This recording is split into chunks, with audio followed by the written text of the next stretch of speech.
birds flying high, you know how I feel. Sun in the sky, you know how I feel. Breeze drifting on by, you know how I feel. It's a new dawn, it's a new day, it's a new life.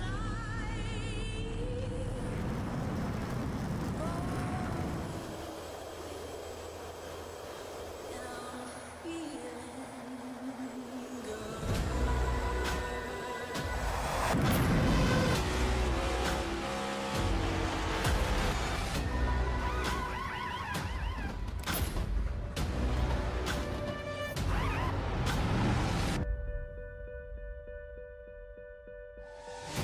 Fish in the sea, you know how I feel. River running free, you know how I feel. Blossom on the tree, you know how I feel. It's a new dawn, it's a new day, it's a new life.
Welcome, race fans, to a special Goat Locker Racing Series event here on Podium Esports.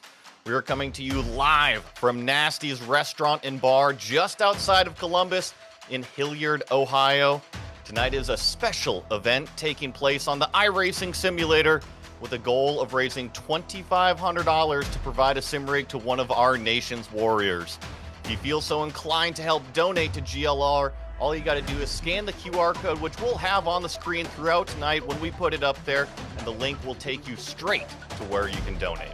I'm Joey Atterbury, and joining me in the booth tonight is going to be Justin Prince. We've got Eddie Smith behind the scenes working the controls as our producer, and we're going to be racing Las Vegas here tonight. And Justin, I am so excited that you're here with me. We're racing those Xfinity cars at 1.5 miles for a great cause. Yes, indeed, a great cause it is here tonight to be able to raise money, to be able to get a sim rig for a military veteran. It's going to be an interesting race, first of all, but second thing second, the whole field knows, for one thing certain, being able to come out here, be able to try and race for the military, be able to race for the opportunity to help somebody in their journey towards the sim rig, and better yet, to be able to build that connection that's been worked on a lot in the military in the past few years, especially with the connection to sim racing. Tonight should be a fun one.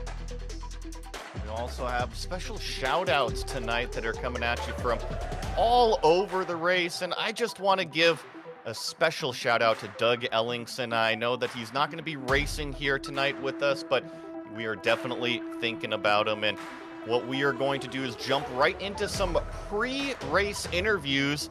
It's going to be Nate Voltino, the owner of Nasty's out there in Hilliard, Ohio. He is joining us right now. Nate, how's it going, man? Hey, it's going pretty well out here for sure. We got about pretty good crowd out watching, get with eyes on for you guys tonight. So what I'm picturing, because the NFL draft just happened and there was like something like 200,000 people packed in Detroit. That's what I'm pretty much envisioning is happening right now in Nasty's. Is it only standing room right now? We actually are only at standing room, but I'd say it's only about 190,000, not 200. So it's a little less. That is fantastic. I love the sense of humor. So we're here for a great cause tonight. I gotta ask you, Goat Locker Racing, everything they do in the virtual world, I'm familiar with, but you actually have a relationship with them there in person. It's got to be pretty cool to know these GLR folk, and especially what we're doing here tonight with you guys.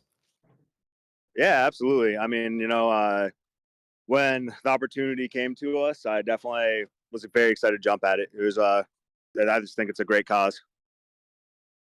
I have to ask you, do you guys host any other special events on the screens like what we're doing here tonight? Putting a simulator up there. This is a first for us. Definitely a first for us. We're a sports bar through and through, but as far as actually making the jump to esports right here, definitely a first for us. Now, before I let you go, I do have one or two other quick little questions. Since it is a sports bar, are you guys taking any bets? And do you have any favorites that maybe some of you are watching out there? As far as, bets, that's kind of not quite bets as far as we're going right now, but I will say I have my personal money on the 23 car tonight. He's going to be driving a Nasty's car for us. That 23 is Ryan Pendleton. So we'll have to keep an eye on Ryan out there tonight. Nate, I'm so happy to have you let us broadcast in your bar out there, in your restaurant. So thank you so much for allowing us to do that. And before I let you go, is there anything that you want to say to anybody or any shout outs that you want to give? As far as shout outs to people, not so much, but I will definitely say, looking for a good, clean race, guys. Our name's on the line here. So definitely appreciate the opportunity and really just hoping to get everything going and really be able to help you guys out. And same for you guys. Well, if you're ever in the Columbus, Ohio area, make sure to go look up Nasty's Restaurant and Bar. I know they got some awesome wings over there, as well as some fantastic food, a great vibe, and always some sports on. So you can have some fun out there. Great food and fun with a cool name out there, Nasty's. And we're not done with our pre-race interviews. We've actually got Patrick Drabick, who's going to be joining us. Now, Patrick is heavily involved with GLR, and he is extremely pumped after coming off of a win last night in the Friday Night Truck Series. Patrick, dude, how's it going? Man, it is awesome to be here tonight to do this charity fundraiser with Nasties.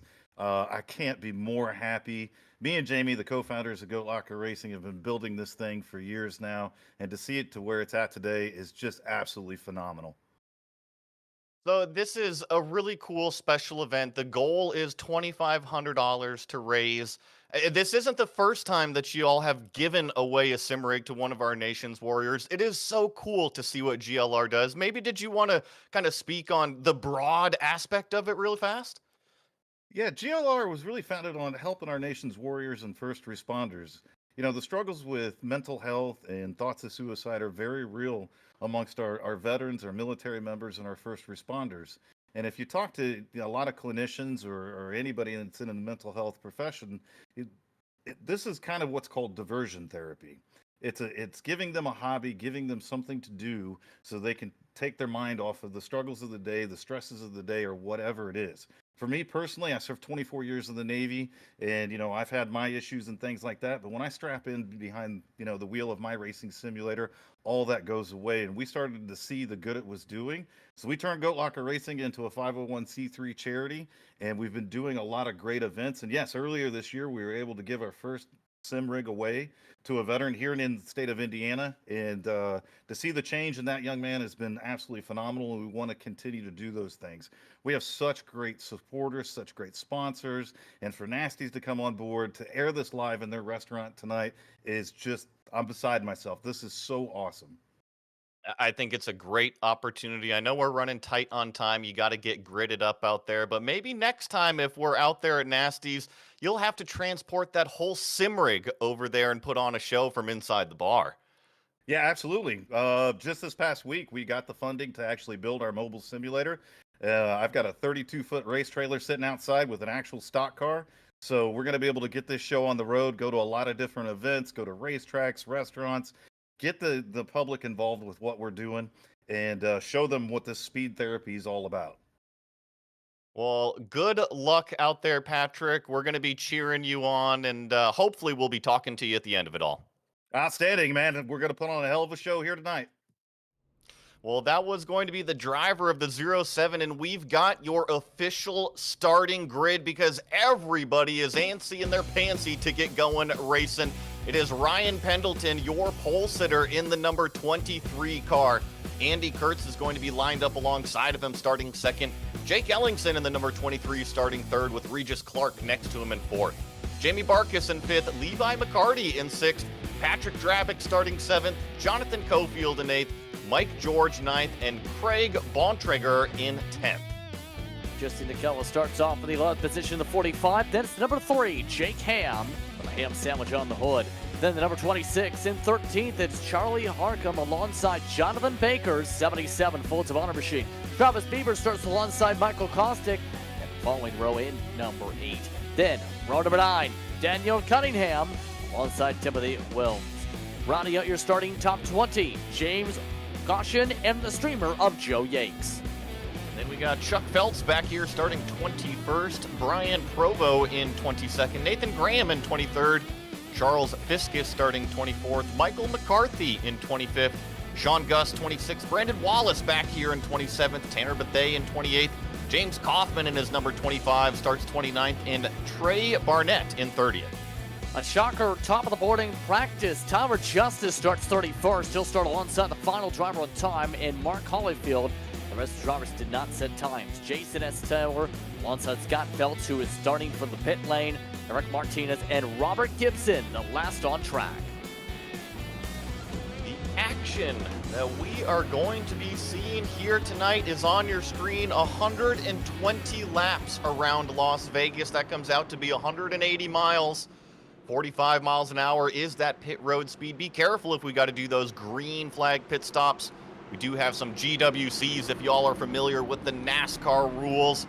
No fast repair, so if you pick up any damage, you got to live with it. Everybody's on that custom fix setup, and we got plenty of tires available laying in pit lane, but it is all up to the bar favorite, the number 23 of Ryan Pendleton, as he stands on the gas to get everything started here at Nasty's Restaurant and Bar. Going racing in Las Vegas, iRacing style. The number 23 leads us down into turn 1 on the low lane. Nicely done up through the starting blocks. And one thing to keep an eye on the early going, how drivers fare out trying to get to the bottom. These lanes can shuffle a fair bit at Vegas. You can pitch up top, but you need to be at the bottom.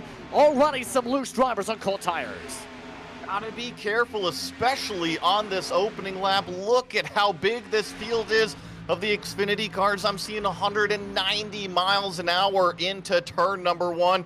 Still got that number 23 car way out front, and we're going to be dealing with dirty air all day long. You're going to hear us talking about dirty air, cars searching around, trying to find that clean air on the front end. And with a track that's as fast as Las Vegas, it will be a talking point as that number 58, Jonathan Cofield. Also, keep an eye on him. He's one of the faster, more aggressive drivers in tonight's field. And he's the driver who has to run the number 58 tonight in honor of Doug Ellingston, who is currently in the midst of the hospital. We talked about that earlier on tonight. He was also one of the faster drivers in the practice sessions leading into tonight's race. So keep an eye on the 58 of the racetrack, not only in the mines, but also on the circuit to see how many spots he can get towards the front to Pendleton. really awesome to see. Oh, there's a car that is spun around out of turn number 4. That's Robert Gibson in that number 9 car, but we stay green flag on the racetrack. And actually, I think that Jake Ellingson might be looking to try to find a way around Ryan Pendleton. Now, a lot of these drivers do tons of league racing together. This isn't the only time that they're playing on the playground at the same time. So Ryan, Jake, Jamie, Patrick, Jonathan, all of these guys, they're very familiar teammates in other series. So we might see a little bit of a chess game, especially early on. And if you've never seen a GLR race before, typically we have long green flag runs. These are not the drivers that get out and beat and bang on each other. Yeah, they like to race respectively. They like to race clean. You don't want to end up in a race where you end up only turning a couple laps, especially when it comes to, well, the eyeballs going on in the state of Ohio for one, but two, being able to raise money for charity and be able to raise funds in general. After all, these drivers have already had 2 heat races to determine your starting grid for tonight to be able to get to the main event for here this evening. Here comes that 27 down to the inside of turn number 3. He's looking for that clean air, trying to take away any sort of grip he can from Pendleton. Still side by side down the front straightaway. I expect him to complete the pass here in turn number 1. There he goes. He just slides it right down in front of Pendleton. So a new leader, Jake Ellingson, looking to flex some muscle early on. And there is that 07 car. Now, that's Patrick Drabick. We were talking to Patrick just before this race got going, and he's obviously making his moves up through the field. He started back there in 7th, currently running in 3rd, and actually that last lap time, the fastest truck on the racetrack. It's a car, but I call trucks SUVs and I call sedans trucks. So, you know, people do it too. But in all seriousness, though, Patrick is one of the faster drivers right now this short to mid-run at the moment. Seems to be very good in terms of pacing himself, but how is that going to fare out long run? Remember, Las Vegas, the tire sets, we only need about 1 pit stop to make it on fuel. It's a close 1 stop. That's the big thing about 66 laps with the speed of Vegas. So there's a lot to keep an eye on for Stratton later on, and a lot to keep an eye on if that 07 is burning up its stuff. Here comes the 23 back. So after Ellingson took the lead just a few laps ago, evidently Pendleton is not happy with the pace that Jake is putting down. He wants to go back out there and lead some more laps. So the door is open for that white 07. Is he going to try to creep to the inside? Yes, he's going to try to keep that white and red car of Ellingson up in that middle lane there. So Patrick Drabick already moved up 4 positions so far, and he's looking to make it 5 as Ellingson actually gives a little bit of a bump draft going down the back straightaway to our leader. You can do that in these Xfinity cars as long as you're lined up straight. You just don't want to be pushing in the corners too much. And actually, we're going to have a moment of 3 wide as the 58 of Cofield took a look down to the inside.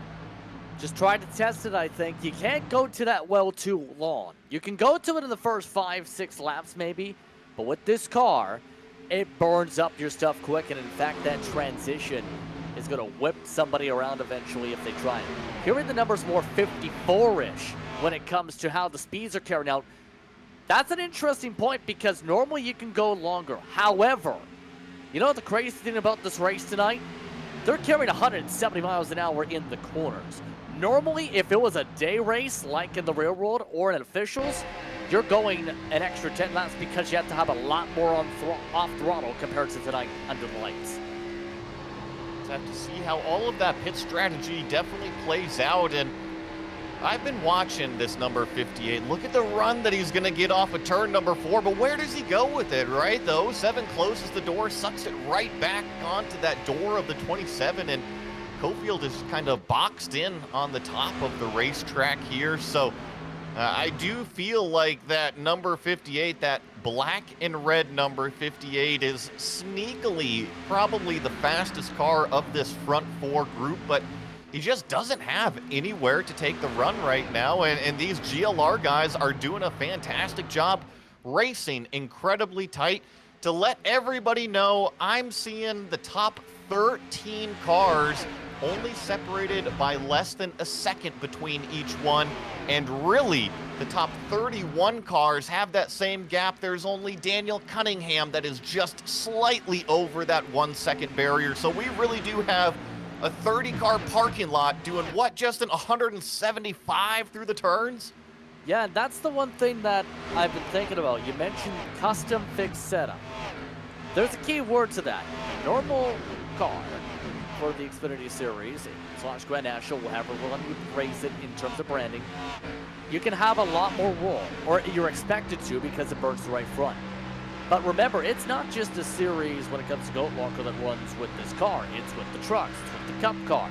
And the truck and Cup cars run a lot more on throttle. If you were to, say, have a setup that was made to be not as high top speed towards the 200-mile-an-hour point, you restrict it to like we're seeing tonight, that would explain the gas numbers a lot more to be akin to a truck-style race. What we're seeing with a lot of on-throttle time compared to a lot of other races we see with this car. Look at how busy this midfield fight is. This is right behind that 08 of Cunningham. And oh my goodness, they are scrapping it out really hard. That's the number 18 of Levi McCarty we were just riding on board with. The number 3 car is Jake Ham. So I have a feeling that this racing is going to be going on for a very, very long time. And something really cool about GLR, and if you've never seen any of the broadcasts, what they do is a veteran spotlight, and every single week they'll highlight a vet of GLR member, and this week, fittingly, it is Doug Ellingson. Doug served in the Army from 1980 to 1983 with the 11th Armored Cavalry Regiment, Black Horse Regiment. During his tour with the 11th ACR, Doug performed the duties of a driver for the executive officer and conducted border patrols of the Fulda Gap in Fulda, Germany, standing as a deterrent and the first line of defense against a possible attack by the Soviet forces on Western Germany. Doug participates full-time in every series at GLR, and the entire Ellingson family are staunch supporters of the mission. Thanks for standing watch, Doug. Back to the racing here. Now, I always love seeing Chuck Feltz, and Justin, you're kind of in the same boat as me. I feel like if I ran into Chuck at a bar, I would be extremely scared. Look at how big that dude is, and you're right, we've got a caution on the racetrack. I'm not sure. Yeah, there is a lot of chaos of those in the 20s. Turn 1, and that can happen with how much speed we're carrying around here. I think a good portion of the field at the back who is trying to make a lot of spots up went 3 wide where they should not go 3 wide. Just watch this. Get this podium replay here, and this is coming up out of turn number 4 here, so don't do it. Watching. Don't do it. Eddie crosses up, and that's why I say don't go 3 wide in this car. Yeah, and I see 1, 2, 3, 4, 5 cars all affected here in this wreck, and I think that he had the run to go 3 wide. You saw the one car get checked up and into the wall right in front of him. He took the opportunity down low, but Justin, like you were saying, just cleared himself when he wasn't clear. And not only that, justice started to come down a little bit. It's not necessarily the driver's job above them to let you back in, mind you. So you can understand that thought. I think he could have made the move by staying on the racing surface and would have got in a better result than that. And now, this gets things a little bit more simplified on Strat. Remember that 54 fuel number with the estimate with how much on throttle time there is? Now it's a one-stopper for certain.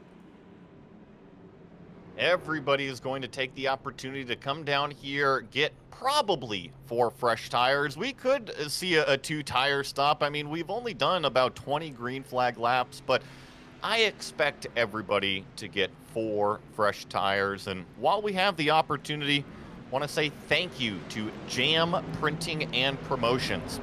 Since forming in 2013, Jam has contributed printing and promotional sponsorships to more than 60 local nonprofits, with a primary focus on organizations that assist veterans women, and children.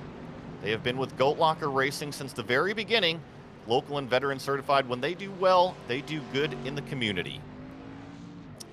And actually, Justin, I think that this is a perfect opportunity. We've still got another lap or two under yellow, and I think we should talk about the Las Vegas Motor Speedway and kind of some of its quirks. Yes, indeed. When it comes to Las Vegas, 20 degrees of banking around the circuit, just 9 down the front and back straight away. It's mile and a half circuit just nearby the Las Vegas Strip, and more notably, next to the Nellis Air Force Base.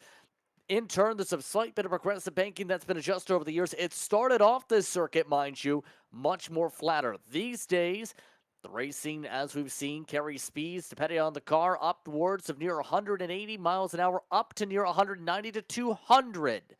And in turn, it takes a lot of preciseness to be able to wrap your way around the racetrack, whether it's with the truck to be able to maintain the changing of the lanes, whether it's with the cup car, when it comes to being able to find the right lanes and the right moments with how much on throttle time there is, or the normal Xfinity package where there's a lot of off-throttle time. We have the mix of all three here tonight, here for charity. Racing under the lights in Las Vegas, and since we are under that yellow flag, I just want to give everybody at Nasty's an update on who Nate was talking about, that number 23 of Ryan Pendleton. Remember, they said that they got an eye on the Nasty's themed car. Well, guess what? He started on provisional pole. Yes, he did lose a position kind of right in the middle of that green flag run, but then he fought hard, got back up into the lead. After the pit stops, he is still currently your leader, so Nasty's Restaurant and Bar leading the way out here in Las Vegas, and a great looking paint to boot. Yeah, he's one of the top drivers in this series after all. Runs in a variety of different vehicle types. Won a couple months ago, for example, the road course with the trucks. You also throw in the mix. He's good in the ARCA Menard Series machines. He's good in the next gen. He's basically one of the standouts when you think about the series and think about a driver. And as a matter of fact, has also been known to honor veterans as much as possible. For example, one of the more well-known paint schemes from him in the past is one of the throwbacks he had in 1987 cars to Richard Petty that supported the troops. I know that all of the GLR members are all pretty much brothers in arms out there, and they'll do whatever they can to support each other. It is so cool to see. I am fortunate enough to call their Friday night truck series race, and Justin, that's why I called them trucks earlier. I was just kind of in auto mode over here, thinking they were the Friday night series that Patrick Drabick actually took home the win last night in. They were racing at Darlington, so that 07 definitely riding a real good high right now. We'll have to see if he's going to make it 2 for 2 back-to-back wins in back-to-back nights. I think it's going to be tough to go up there and pass his teammate, essentially, that number 23. Another new car I see, that number 5 car on that bottom lane. He's worked his way back into that third position, so he's going to start down low. And at Vegas, it is all about getting this launch off of the hole shot here at the drop of the green flag. The pace car has hit pit road. It is all in the hands of Pendleton. He waits to the end of the restart zone and then stands on the gas. Up through the gears, the cars go accelerating around for the first lap, and already a yellow flag. Yeah, that was towards the back of the field. Levi McCarty got turned around on that 18 machine around 17. Just didn't seem to have the best of restarts. In fact, may have had money shift and just nowhere to go for the cars behind. I'm sure we'll get exactly what happened here with this podium replay. Now, he is going to be on the low side of the racetrack, and you're right, he just kind of gets turned around on the acceleration phase as we're all getting going. Watch the gear. Right there. Just stalls out. Car starts to even hook. He starts to realize there's a problem, and it's Charles Viscus who gets into him. Just that's what happens if you have a car just stop like that, and unfortunately for McCarty, that's going to be likely race done for now because that's the motor.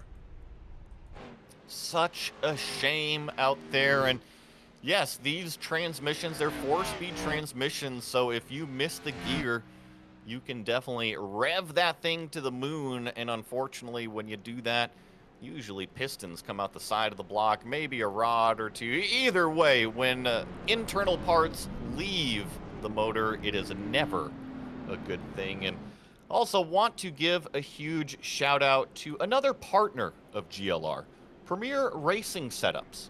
Premier Racing Setups is the longest running setup shop on iRacing. Established in 2016, they offer many different options to help take your sim career to the highest levels.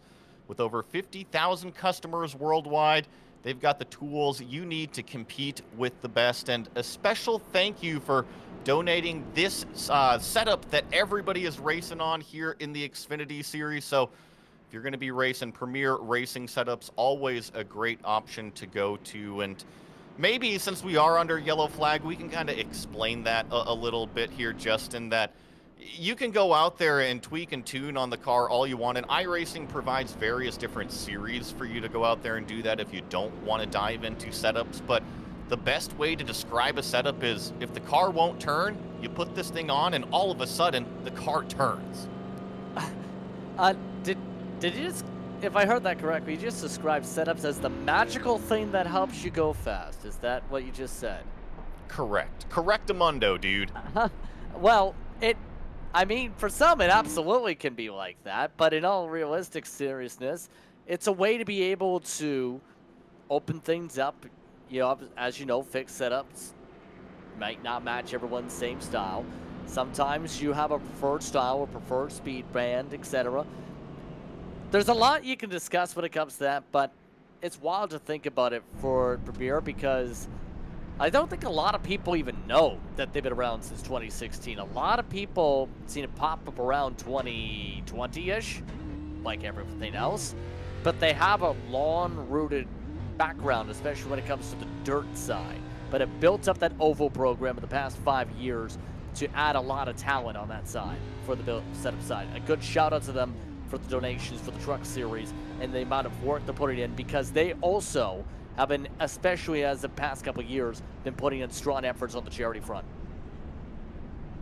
Checking out some of these onboard cameras here. This is Brandon Wallace giving his shots from inside of his sim rig. And folks, if you're there and you've never heard of iRacing before, just a quick little rundown before we go green flag racing again. Yeah, I know that this is digital racing that we're seeing on the screen, but the data that is being involved is all laser scanned tracks, laser scanned cars, engineering documentation from every single manufacturer inputted into the game engine so that way it reflects the proper game physics and real world physics. This truly is a simulator. And then we also get to have fun on the playground when everybody's got the simulator in the basement, and that's exactly what we do here on iRacing. And we're about to get going back with the action on the racetrack. It is still that number 23 with a great acceleration phase as Barney waves that green flag, racing one more time at Vegas. Mario Rolland checkups to the back of the field. One car in the grass and Robert Gibson. The rest of the field still continues to charge, but watch the 5. He's been slowly but surely, quietly trying to find a way to poke. It looks like Kurt's found a way to poke this time. There he goes, putting the nose of that number 5 down to the low side of the racetrack, trying to take away the lead from Pendleton there in the number 23. So side by side into turn number 1, and look at how hard Pendleton turned down into that number 5. He actually had to kind of adjust the radius of his turn in there, and with them stacked up side by side, the 07 of Drabick has got a front row seat. He's just hoping there's no door banging in front of him. Yeah, but a good slide, just couldn't get the clear. But Kurtz, I think, might get it in the next couple corners with how he's been able to pace himself. He's been trying to poke, he's been trying to prod, just watching everyone else battle. Now, with it being a one-stop, it's quite simple. Just try and settle in, all while the crossovers are going to be very prevalent with this package. And they are setting the fastest laps of the race. That last lap was Pendleton's fastest. We are sub 30-second out here. Qualifying lap times is what these Vegas boys are doing.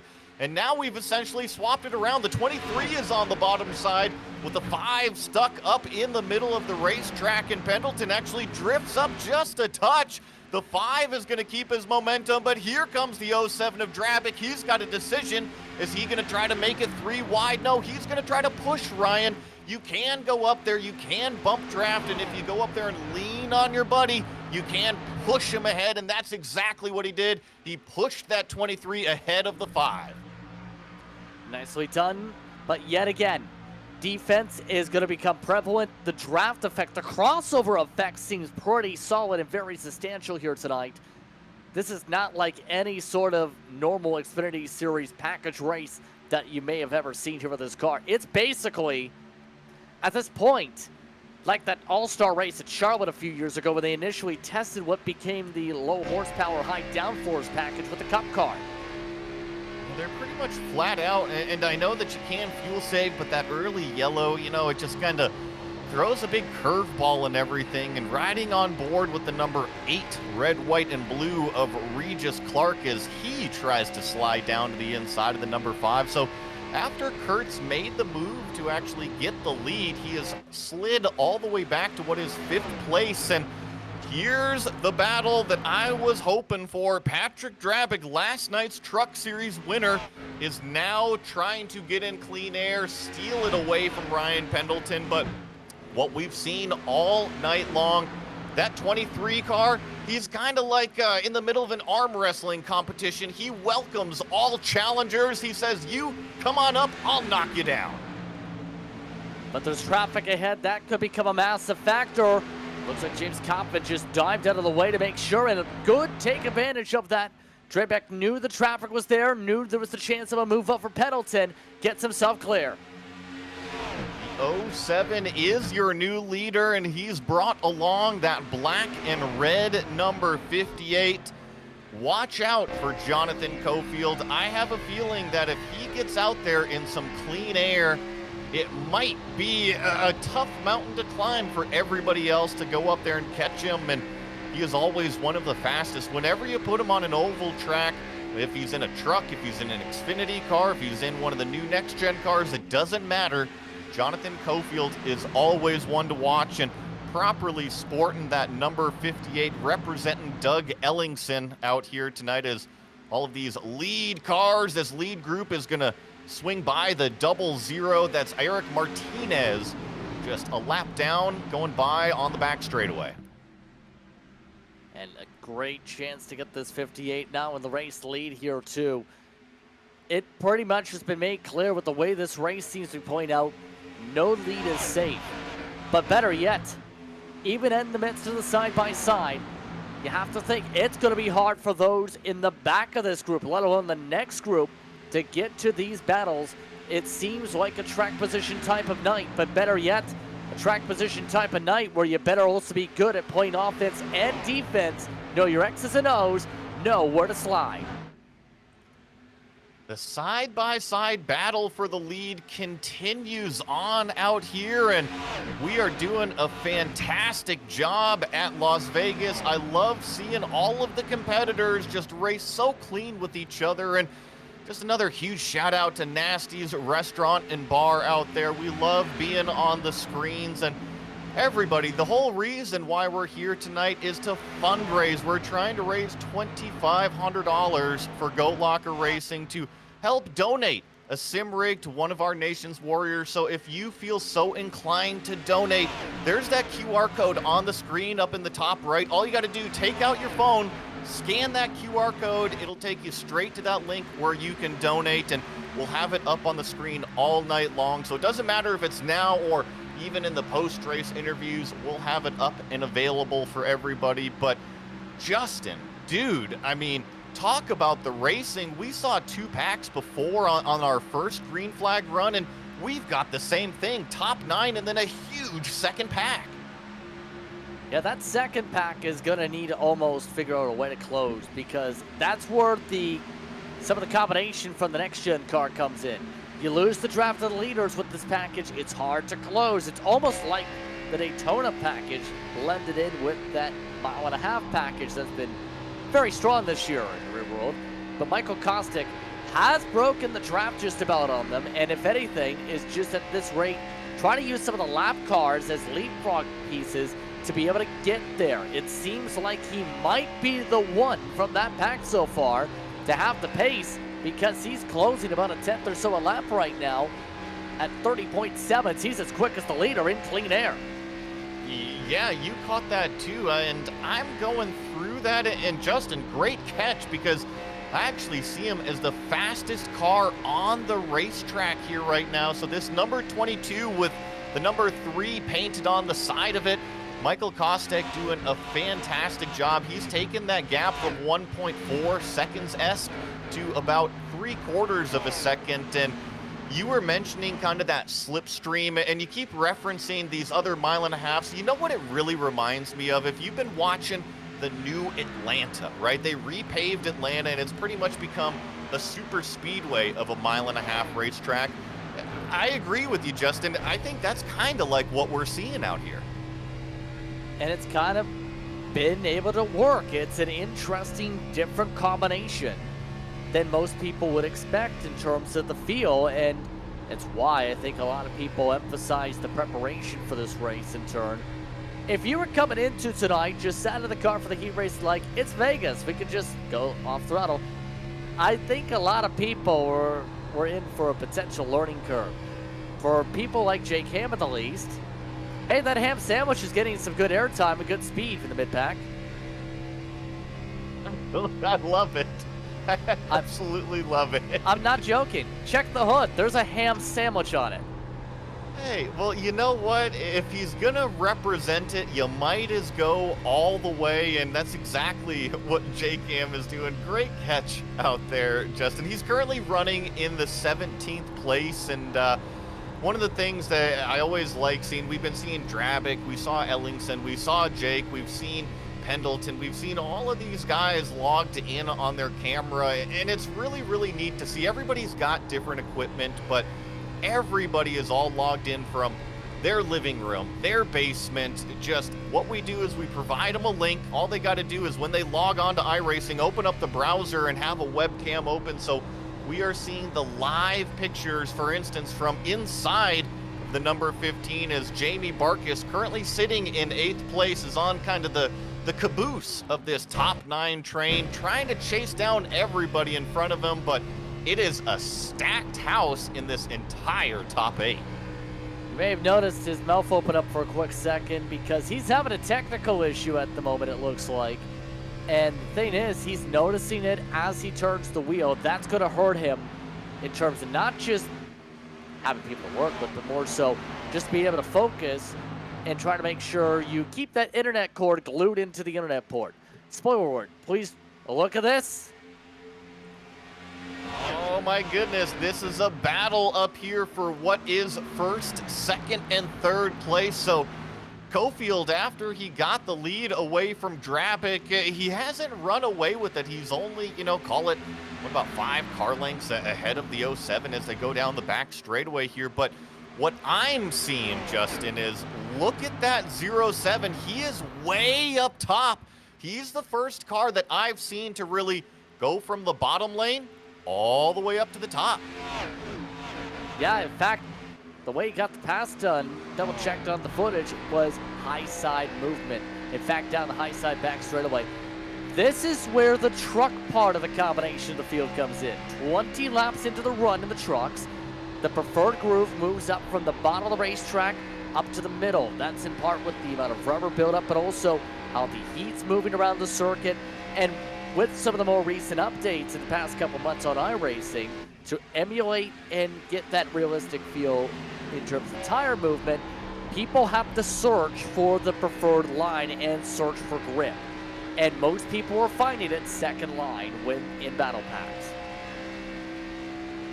Ride on board the number 27 of Jake Ellingson. Remember, Jake has always been inside kind of this top 5, top 3 area all night long, and he's also one of the competitors that races in multiple series with GLR. So Always great to have Jake out here and rolling really good. I feel like after watching the Truck Series pretty much all season long now, I've kind of got a feel of how some of these drivers attack the racing and maybe approach each race. And I always enjoy watching that number 27. I feel like he's always one of the fastest trucks or cars on the racetrack. And sometimes he's just got to rein it in a little bit, because what I've learned as a racing car driver, sometimes you actually have to go slower in order to go faster on the racetrack. It's a difficult concept to learn, but I feel like that number 27 of Jake Ellingson is a perfect example of just some raw speed, and then sometimes it can also get him into some trouble out there. But speaking of some raw speed, Pendleton, he hasn't gone anywhere. Remember, he started on pole. He's been fighting with so many of these competitors all night long. He lets a few of them go up there and lead, almost like, hey, you think you got what it takes? I'll let you try it, but after all, I'm still the champ out here. I'm going to go out there and lead some more laps. That's exactly the game the 23's been playing all night. And the game being played too, you mentioned slow in, fast out is the normal mindset. That's a little bit of a block. I was about to say, Pendleton, slow entry, uses the banking to ramp down a little bit. Trying to get the run. That was too loose. Loosey-goosey. Loose can be fast, but you have to control that yaw rate, and you saw what happens when it gets too sideways. It just kills the momentum off of the corner, but Pendleton just doing a fantastic job in that Nasty's livery Xfinity car, holding the low lane.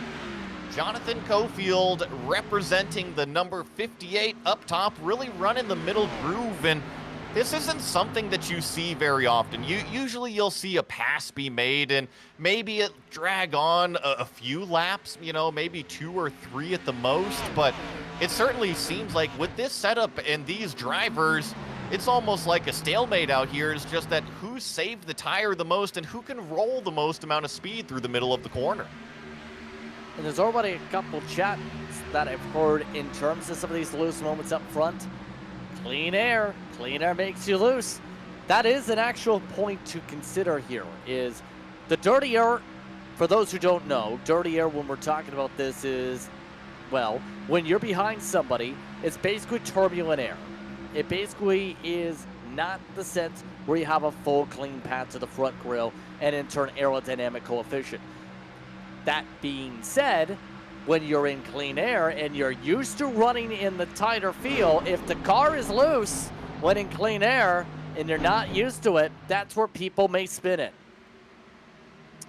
And to kind of help visualize what Justin is talking about, everybody's a little bit more familiar with watching a boat go across a lake or the ocean or a body of water, right? And a boat creates a wake behind it. Well, guess what? These cars do the exact same thing with air. So there is dirty air being kicked up behind, and on the straightaway we think, oh, it's the draft, it's the tow, it's the slipstream. Yes, it helps pull you along, but then when you get through these corners is exactly what Justin was talking about, where all of a sudden you just lose a little bit of that grip when you need it the most. And if you're gonna run in second, third, fourth, fifth, anywhere but the lead, you're gonna have to live in dirty air. And yes, the car acts differently in dirty air versus clean air. So it's just a talking point that we're gonna be mentioning all night long, and especially with the speeds we're seeing at Vegas, 175 through the corners, over 180 miles an hour down the straights out here. It's just going to be what happens. And oh, we got another yellow flag on the racetrack. We got problems somewhere. Believe it might be Mike George in the number 4. Maybe Jake Ellingson in the 27 had problems. It looks like it is Ellingson. There was some conversation on the radio. It was the battle for the 4th position. Charlie Harcum already got a big block to force him to lift into turn 1. Watch the send on the crossback where he gets to the inside, but it's pretty clear. You talked about the aggressiveness early on. There's contact that gets him loose after the initial block and says, you know what, I'm going to pinch and bye-bye. Such a tough one. I was just talking about Jake and how fast he is. Now, we didn't catch it on the screen, but about 3 or 4 laps ago, he had a little bit of contact with the wall coming up out of turn 4. And yeah, just threw a big block down the straightaway, thought he had it saved, which he did, and then they entered turn number 3, and I think that if Jake is going to go back there and look at this, he might say that I didn't need to squeeze him down so hard going into turn number 3, and we probably would have come out the other side together.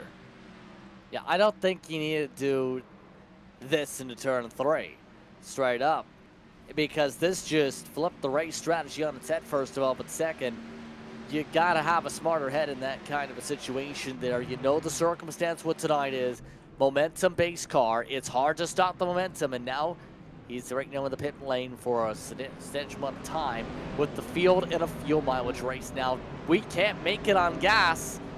In fact, can't make it on gas by 5-6 laps. It's going to be close if we don't get in our yellow. I'm going to have to ask you, Justin, to kind of keep an eye on those fuel numbers, because if we do get yellows, I feel like they might be able to stretch it to the end. But you're right. If we go green, there's just absolutely no way they can make it. And also, one of the great reasons why we're here is to help support GLR and all of their partners, including Veterans for Life Foundation.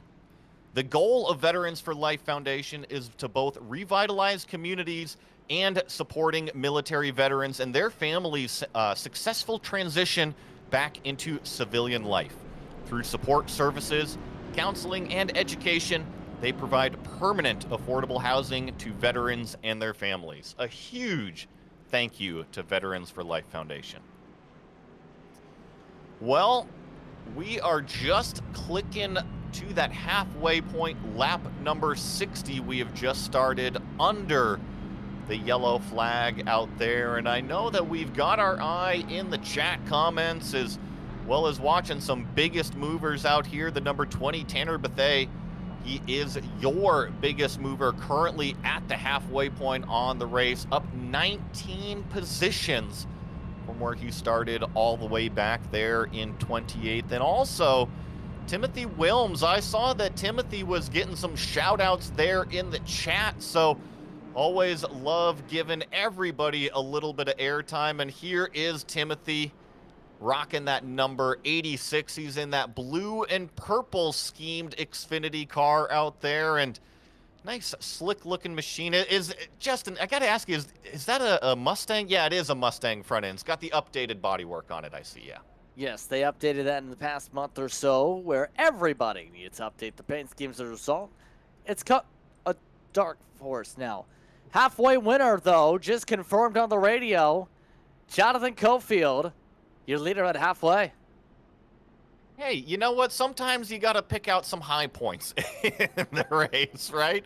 But Jonathan Cofield, you're right, is leading halfway. But what do you think so far, Justin? It's so cool to be on the TVs at Nasty's.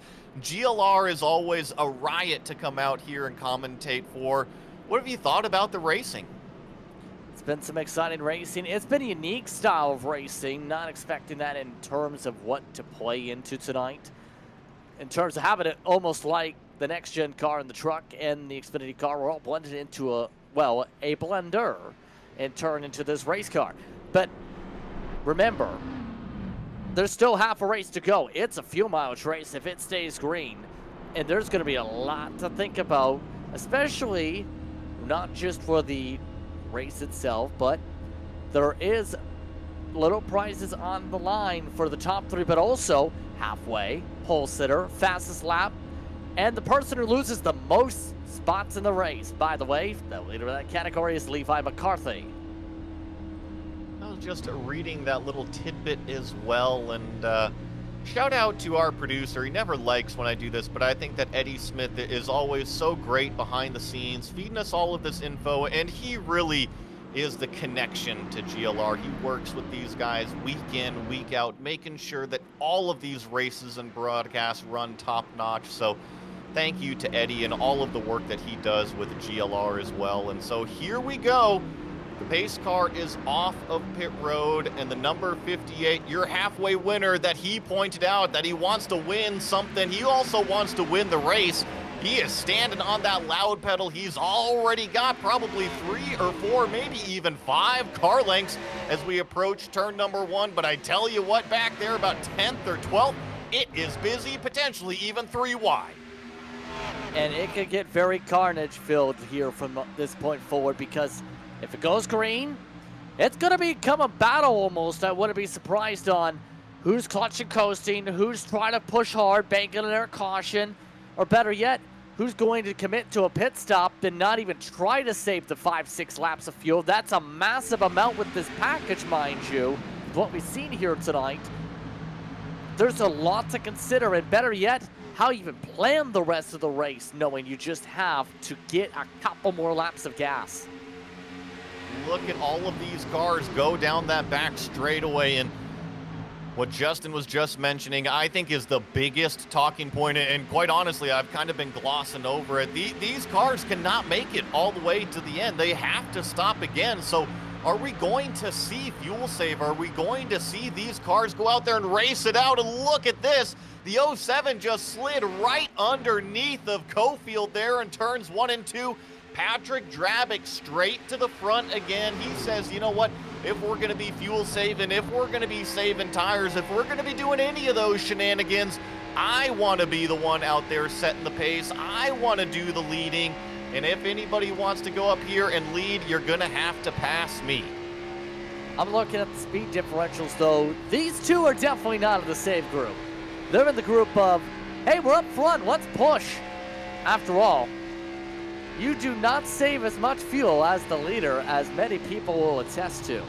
Everybody else in that backdrop, and why they're starting to get smaller and smaller, they're the ones trying to let it roll a little bit more, try and clutch it even a little bit right now instead of the left points.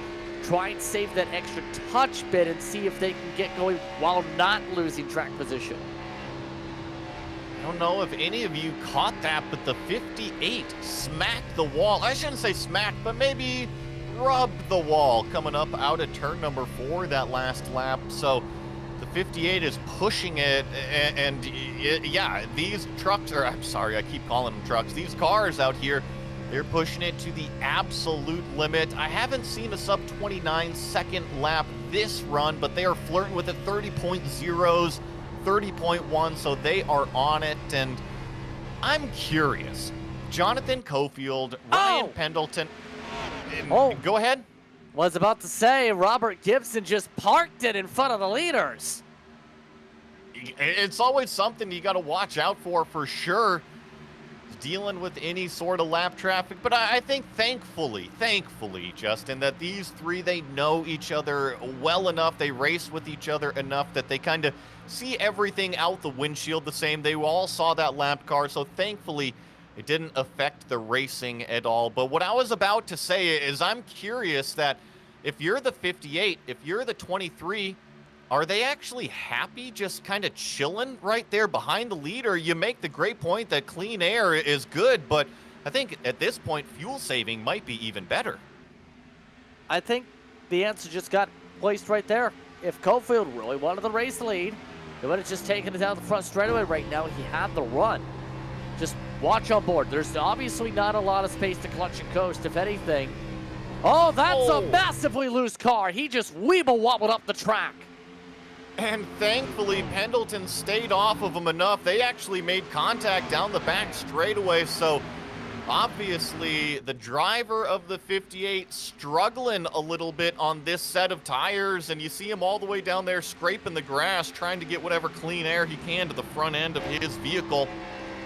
Obviously just not turning the way that he wants. And I was going to kind of explain the strategy just a little bit of if these cars are in fact saving fuel behind our leader.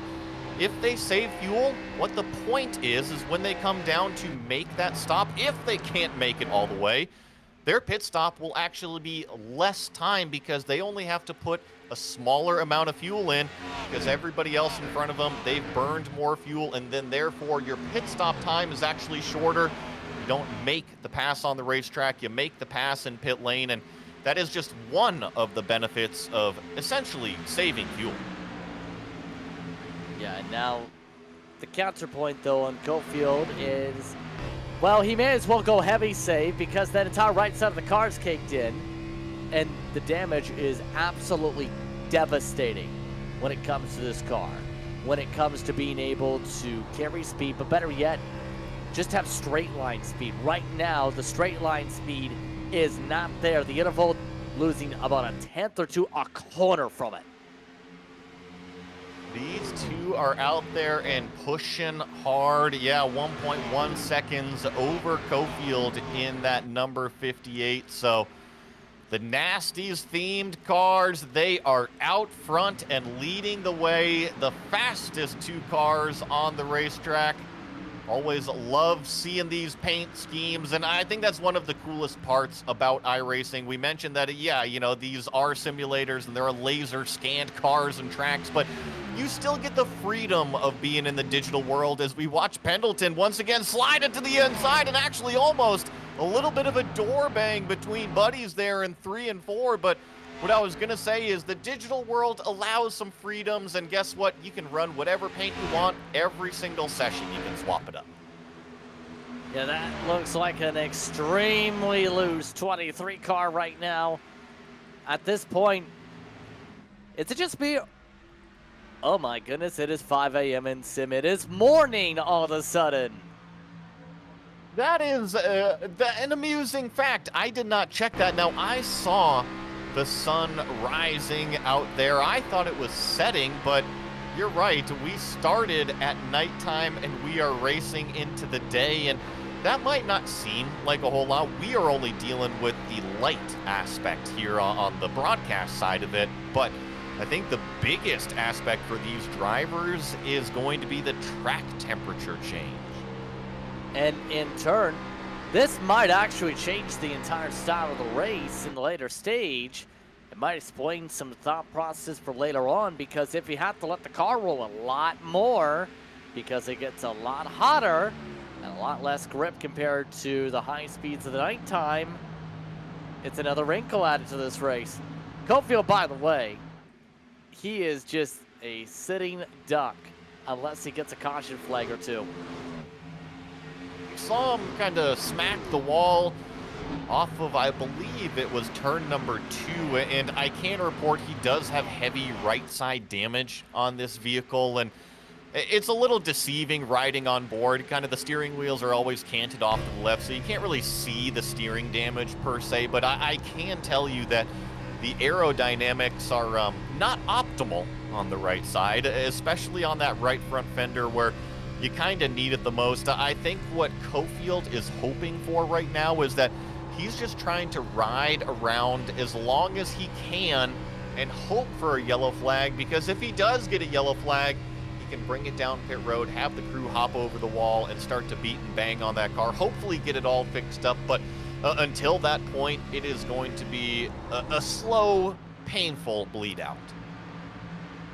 And the more laps that pass, the more Jonathan's thinking, oh, come on, caution. Come on, caution. Can we get rain on an oval somehow? Come on, caution. Yeah, unfortunately, in most cases, if you wish upon a caution, it doesn't go forward. It's not like wishing on stars, unfortunately.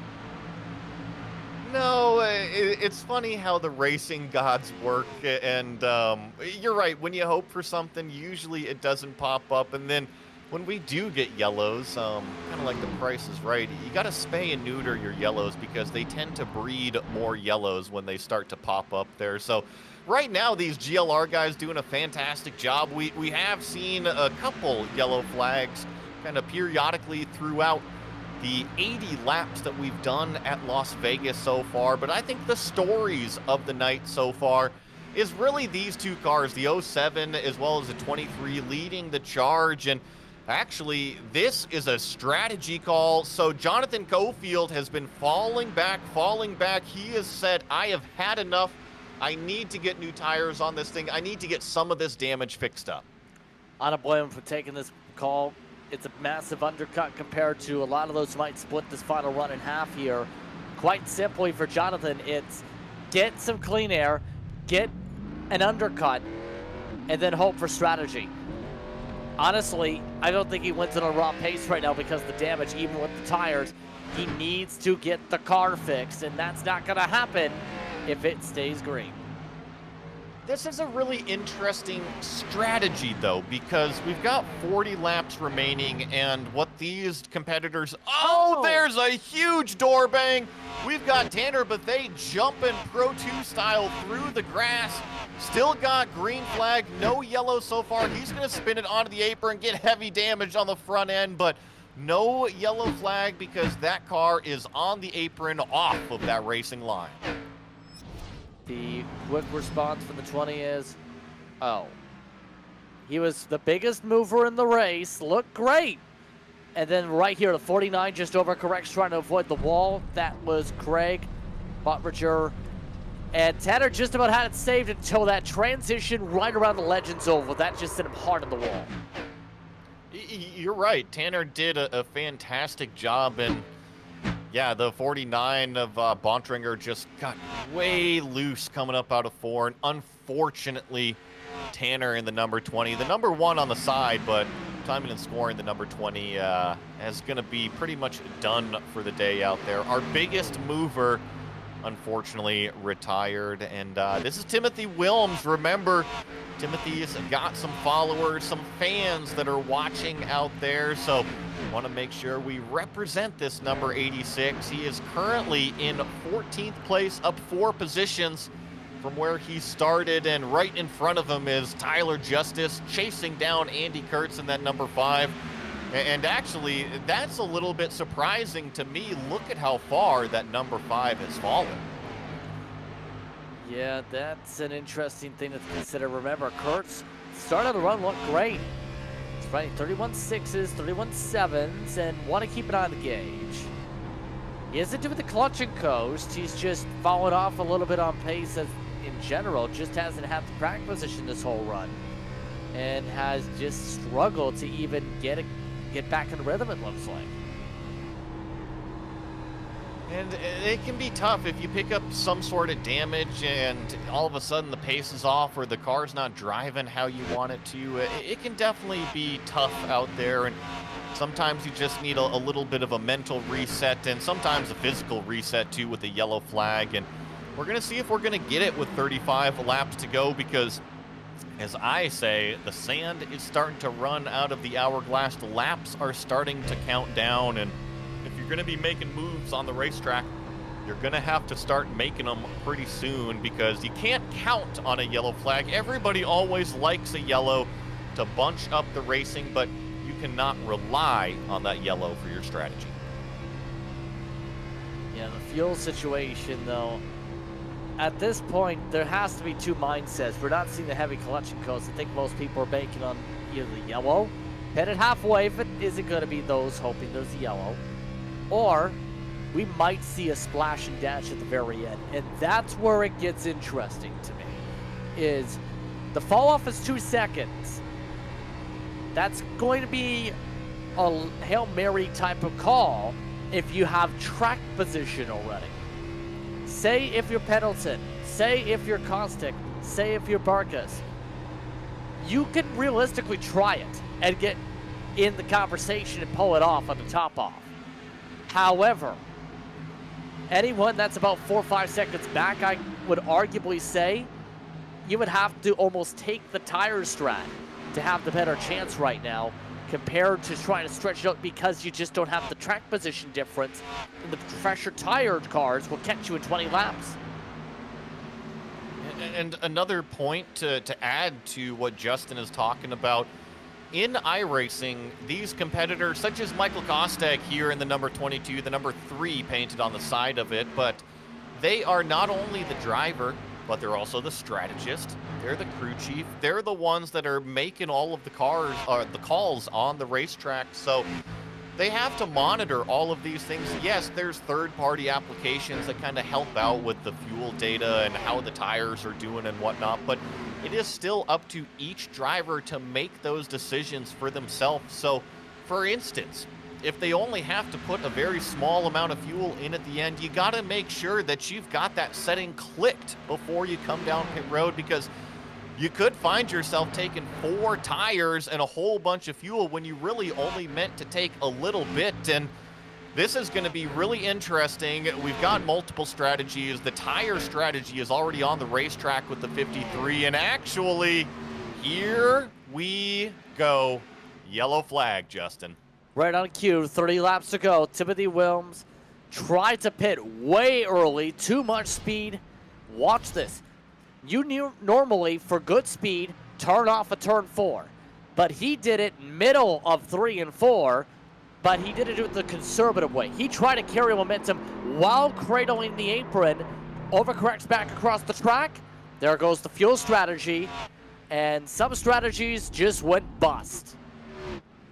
Thankfully, nobody was coming around turn number 4 at the time, so looks like that number 86 car was able to cheat death a little bit, but yeah, gonna fall all the way back down the order here, and I expect to see everybody come down pit lane, get 4 fresh tires and a fresh full tank of gas, or at least enough gas to make it till the very, very end of this thing. We haven't seen 2 tires on a strategy call yet, Justin, but we are winding down on those laps to go. Do you think we might see it here? I think we might see this be the money stop, to be quite frank. Honestly, if you come in with under 10 laps to go, it's not a guarantee you get up to the very front here. So we might see a lot of drivers say, I'm not coming down after this point, no matter what. You gotta nail this pit stop perfectly, though. You can't afford to miss the box. Don't beat yourself on the racetrack. You have to stop in the box. Don't slide through it. It is so easy to make those mental mistakes out there. And while we've got everybody coming down pit road, want to give a huge shout out to Cruisin' Classics. And in fact, if you're at Nasty's Restaurant and Bar right now, go check out Cruisin' Classics because they're also in Columbus, Ohio. Cruisin' Classics has a beautiful 56,000 square foot showroom filled with hundreds of unique automobiles. There is something for everybody out of their hand-picked selection of muscle cars and hot rods. Come on down to visit the facility today or check out their website at cruisinclassicsinc.com. So if you like cars and you're out there in the Columbus, Ohio area, definitely go check them out. Big supporter of GLR and everything that Goat Locker is doing. And check out this number 22. I know it says a number 3 on the side on the paint, but on timing and scoring, if you look at that pylon, this is Michael Kostek. He is currently in 2nd place, and he is one of the biggest movers. Not only, yes, he is one of the biggest movers. He's up 14 right now. Yeah, this should be a great restart opportunity for him because Kostek has been the quickest in the mid-runs each and every run so far, it seems. Now, here's the huge question. Now that he's finally got the track position, can he get himself the lead? It's easier said than done, but I think he's honestly the driver to beat with how things have gone. He just has to be able to beat Drebeck and Pendleton, who have essentially controlled this race and its pace outside of that. Oh, by the way, before tonight, the funny thing is about the car number, I believe one of his teammates and painters had a good joke with him, Daniel Cunningham, saying he was going to make every single number for that paint scheme after tonight, all 99. Hey, well, if you got all of them, maybe one of them will be right matching up on timing and scoring and then also on our broadcast out here. So just another little quirk of the virtual world. We get to play with all of these different paints out here, and it's been pretty fun, especially so far here in Las Vegas. Got a very clean race going on here with the Goat Locker Racing Series. It's a beautiful Saturday evening, especially if you're out there at Nasty's Restaurant and Bar out there in Ohio. Thank you so much for having us on your TVs. We hope that you're having a good time so far.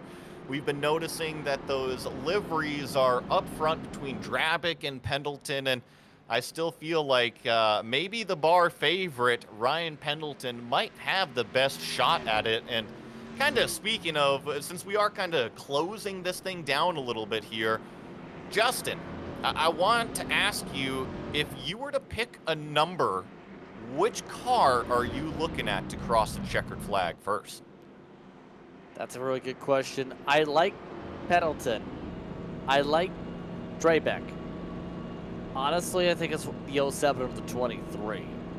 Now, the 22 still has a chance to put at least a 3 or half of a 3 in there. In other words, I just named the entire top. I think your top 3 best runners are up in the top 3 right now, and it could be a toss-up. You're right. I think that any of them could. And, you know, there's actually a name inside the top 5 that I haven't said at all tonight. It's number 45 of Jesse Nikula. I'm sorry I'm butchering your name there, Jesse, but he's doing a great job, up 7 positions from where he started. So big shout out to that number 45, doing a nice consistent run. And we're about to get going. Green flag one more time here at the rising Las Vegas Motor Speedway. The sun is coming up into the horizon, and the 07 of Patrick Drabick puts that white and orange car well out front. 10 car lengths he's clear by the time they get to turn number 2. Just didn't get it timed up well in the restart zone. That was the first time up there in the restart box. Now Michael Kostic has to do every single piece of work again. I don't know how that's going to play out. He needs to find a good line to do it. And he's trying to do it the outside, despite the fact the inside's been good on the short run. And there's another name, the number 15 of Jamie Barkas. We haven't mentioned Jamie too much, but he finished second in last night's Goat Locker Racing Truck Series race. So Jamie Barkas coming to party here at the end of it in Las Vegas. He is that number 15 on the low side of the racetrack, currently dueling with Kostek up top. And we had made the comment that Michael Kostek in that number 3 on the top side, he was so good right in the middle of the run, but with only 23 laps to go, this is a short sprint to the end. It's not only just a short sprint, it's going to be one where track position is paramount. If you don't have the top 5 right now, you better find a way to magically wish upon a star, or the star left in the sky, with it being nighttime gone to morning time. That was a heavy impact, and we've got the big one on the front straightaway at Las Vegas. It all kicked off with the number 15 of Jamie Barkas, as well as Michael Kostek. And I think you could argue both sides to this one. We're going to get the podium replay. This one's tough, Justin. Yeah, that honestly scared me, first of all. But second, I'm not sure what Barkas was thinking. I think Kostek was thinking he was going to go down to the white line for the middle of the apex of the front stretch. He didn't. He just turned down into him, assuming that something was going to happen that never happened. You nailed that spot on, and I can confirm 100% because Barkas took this exact same line the previous lap. He did not go down to the apron. He was right in the middle of the racetrack on the D-shaped front straight. And there, once again, this is tough because Kostek is expecting the car, and then you see the carnage, just a chain reaction afterwards. I mean, there's got to be, 5, maybe 10 cars involved. I see the 99 of Brandon Wallace involved in that one. So a lot of innocent players definitely involved. And so watch these two cars. The 15 stays straight. The 3 it looks like he hooks him in the right rear, but it's tough. You're expecting him to go down all the way to the apron. That's how most of the cars have been running all night. But Barkas was not running that line, and he does have the right to run whatever line he wants to. And this collected a good push in the field. At least half the field has meatball flags. Joe Yakes. He's right now 16th on your top minute score, and he's one of the many with the meatball flags. Just, you have one car there, nowhere to go, and it's pile-up time in the teens. My goodness, thank you that this is the virtual world, because those were some heavy impacts. So if you came out to see some simulator racing and some big crashes, well, guess what, folks? You just got a huge one here at Las Vegas, and we'll get back going racing rather quickly. We don't have to do any of the track cleanup like we do in the real world, so it gets going pretty quick. And also want to give a huge shout out to another partner of GLR, that is Redbeard Design Company. Redbeard Design Co. is a brand design and creative agency out of Greenfield, Indiana. They do brand identity, illustration, advertisements, apparel, packaging, and posters. All of GLR's logos since day one are the creation of Redbeard Design Company. So when you see a GLR logo anywhere, you're seeing a Redbeard design.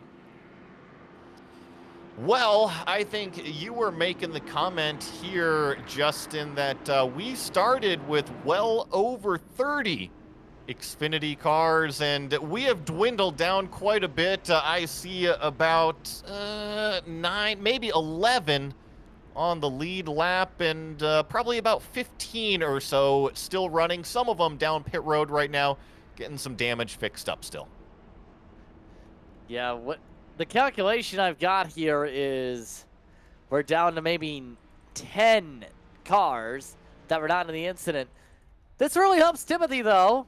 He's going to be on the freshies. A lot of meatball flags, though, for everyone else. Jonathan Cofield got the caution. You need to fix the car at least.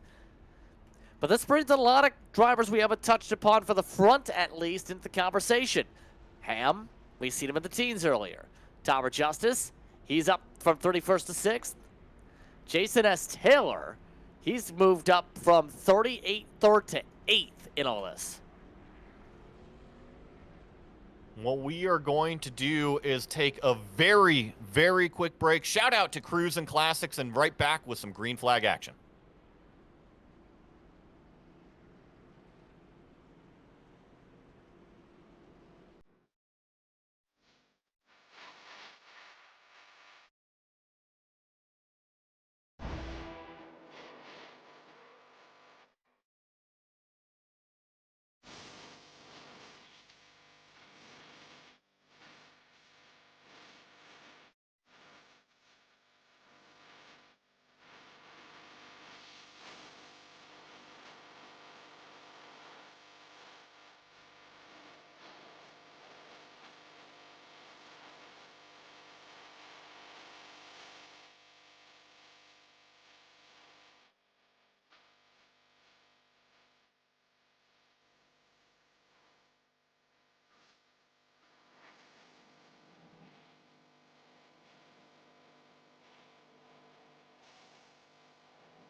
Well, if you're out there in Nasty's at the restaurant right now, definitely go check out Cruisin' Classics, just kind of down the street in the same neck of the woods out there in Columbus, Ohio. But right now, we are about to stand on the gas. We've got 18 laps remaining here at the Goat Locker Racing Series special event at Las Vegas.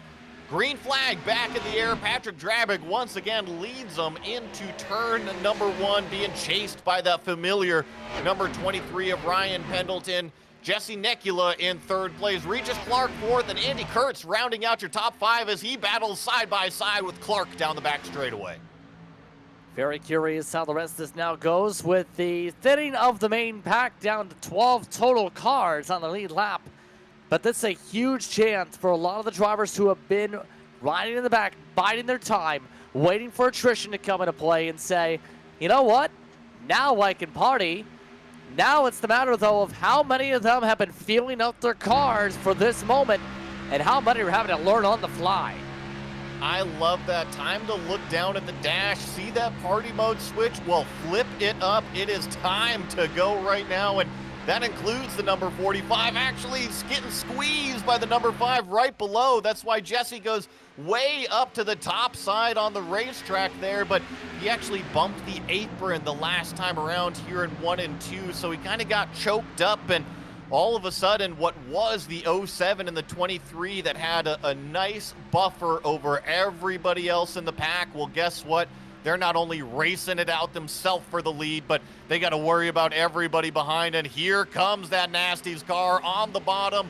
Pendleton arguing, trying to get that lead back. Yeah, there's not a lot of time to get this done. Might have to use a bit of the side trap to the rate it's going. Try pull back that outside group, pull back, try and get the pull. They're just too dead even. Pendleton has been very solid all race. He needs to find a way to close by changing something up here on the bottom. And it's 2 by 2 for the top 4 positions currently. Drabick Pendleton, the first row, and then Nekula Kurtz, that second row. Then we've got single file with Ham, Clark, and Cofield. That 58 has rejoined into the mix, and almost contact right there between Pendleton and Drabick out front going through turn number 2. Now we see single file for the top 4, something we haven't seen here for the previous couple laps. And I mentioned that number 58 of Jonathan Cofield. Well, remember, he had that heavy wall hit early on. He was saved by some of these yellow flags. He was able to get that damage fixed up, and all of a sudden, Cofield smells blood in the water. He's going to need some help, though, with 13 laps to go. We've seen up until about lap 20, that's where short run speed seems to thrive. And for Cofield to, I think, get the job done, he's going to need to have one more restart, regroup things, gain the spots there, find a way to pick up a couple extra rows, and then focus from there. Because battles like this is going to hurt him.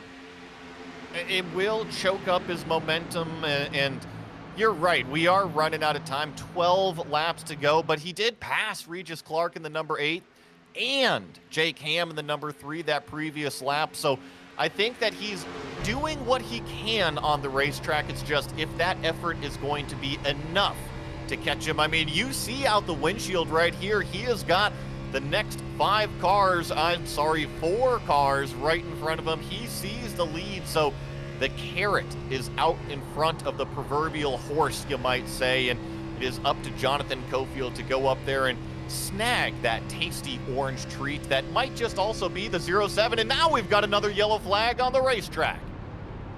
That's going to help him a little bit for the caution flag for the inside. And this is Martinez that brings out 21 laps down. He was running 3 wide with some of the drivers in trouble, like Mike George and company from earlier.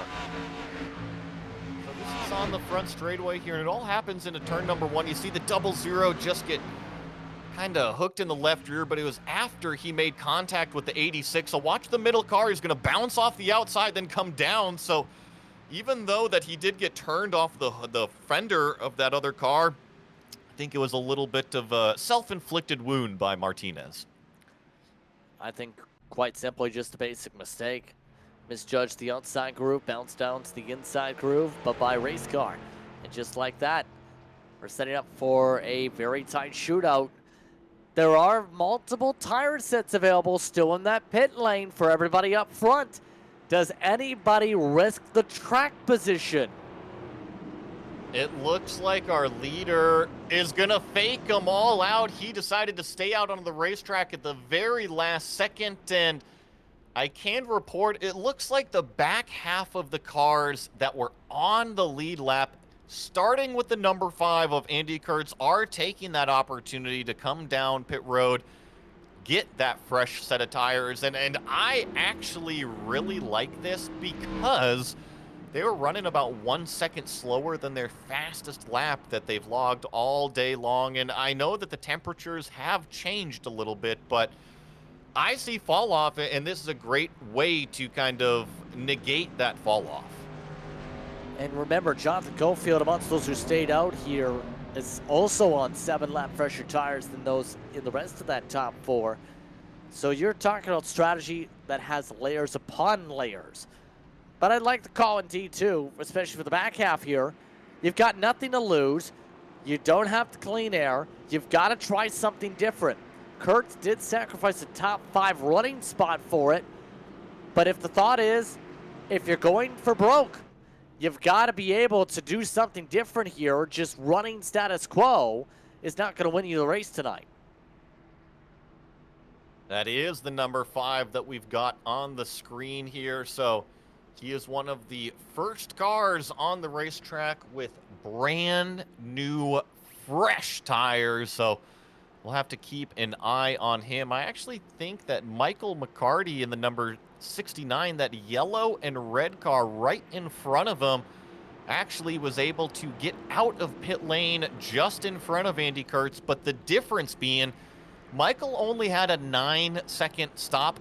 That tends to tell me, Justin, that we are seeing a 2-tire stop from that number 69, while everybody else is on 4 fresh tires.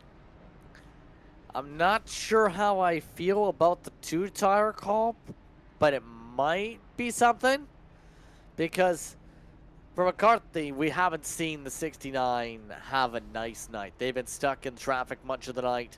If the 2-tire call is the way to get out of traffic and see if it sticks, may as well see if it sticks. If not, he's going to be taken 3 wide by turn 3. One of the greatest gas stations, whatever you want to call it, Bucky is being represented here on the number 69.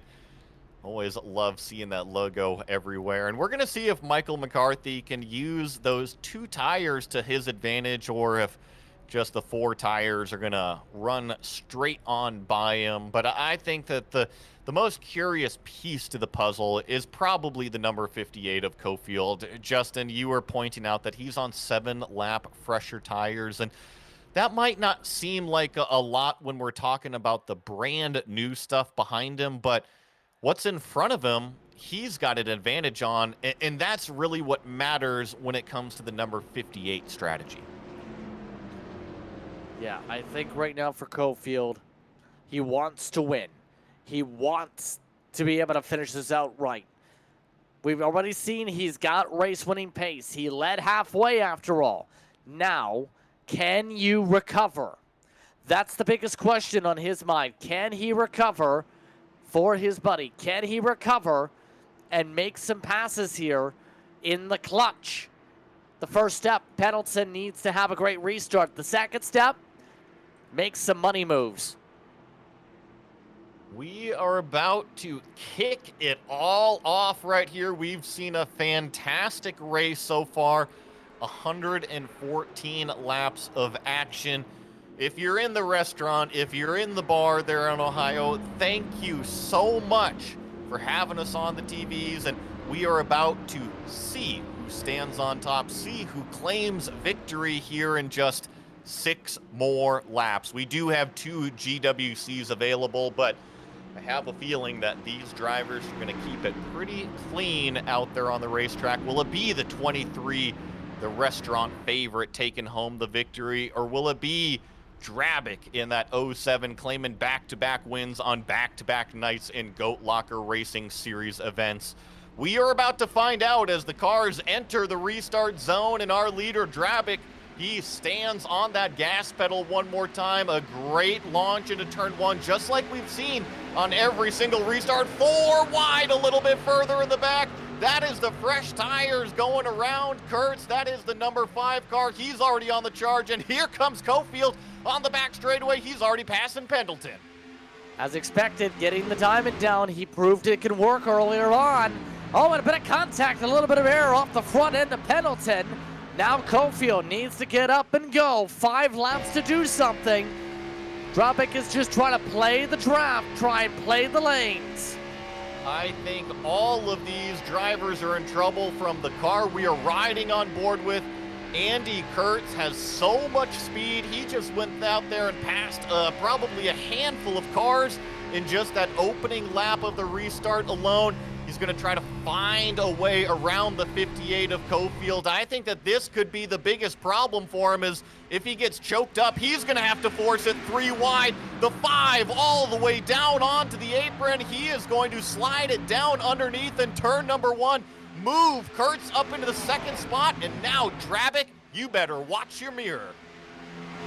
He's running out of time. That's the main thing. Kurtz, I think, is going to be able to get to the bumper, but can he get alongside to the door? Much quicker with the corners. Cofield is still better on the lane choice. I think that Drabic's best friend could be the 58 trying to challenge the number 5, but I just have a sinking feeling that Kurtz is going to use those tires, drive right around the outside. Cofield slips up just a little bit, almost makes contact, but here is that run down the back straightaway. Nothing is going to stop Andy Kurtz in that number 5. The 07 of Patrick Drapick is going to do everything that he can. He's going to slide up, almost make contact. Coming off of turn number 4, Pendleton also made contact, and look at the side draft. Drapick is doing everything he can. Able to pull him back at least for now, but Kurtz could clear by the backstretch. He's been better to 3 and 4. The 07 just slam drafted him, nearly wrecks himself. That might have been the nail in the coffin for Patrick Drapick. All the number 5 of Andy Kurtz has to do is get a clean lap remaining. Barney waves the white flag. No caution here, so we will end things. I just don't think anybody's got the tires to go up there and challenge anybody for that number 5 victory. Can Drapick hold off Nekula? These two cars are on even tires, and look at this. Regis Clark is going to force the issue 3 wide down the back straightaway on the final lap here. He is going to swing by Drapick. He's going to try to close the door on Cofield, but it's the number 5, Andy Kurtz, winning the Goat Locker Racing Series special event at Las Vegas. What a finish, and again, you said it yourself, you like the strategy. He ends up getting it just in time, a couple laps to the go to be able to get himself alongside for the leader. What a finish. It was the strategy call that ended up paying off. The number 5 on the fresh tires was able to drive around everybody. Tip of the cap to that 07 of Patrick Drapick. He did everything possible that he could on old tires, on 27-lap old tires, but this man right here rightfully deserves to burn it down. Let's listen to these victory donuts.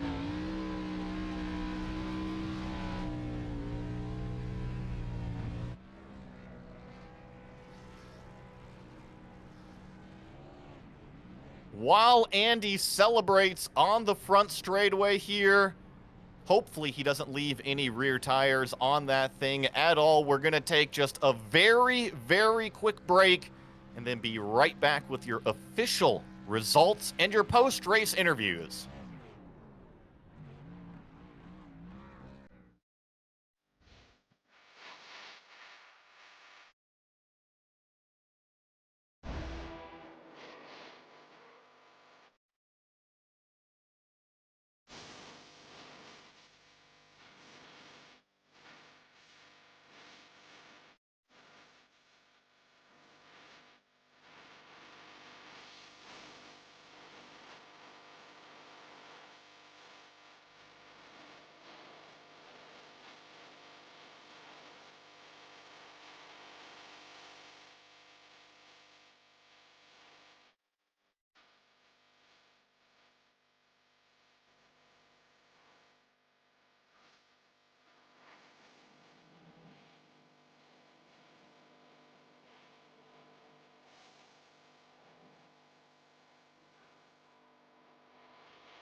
Love seeing that showroom over there at Cruisin' Classics. But everybody at Nasty's Restaurant and Bar just witnessed a burner of a race, and it was stolen away in the final few laps from a strategy called fresh tires for that number 5 of Andy Kurtz. Ended up paying off, and he claims the victory over a hard-charging Jesse Nekula, who really did a fantastic job, was able to get around Drapick and a few of these others to finish second on that old set of tires.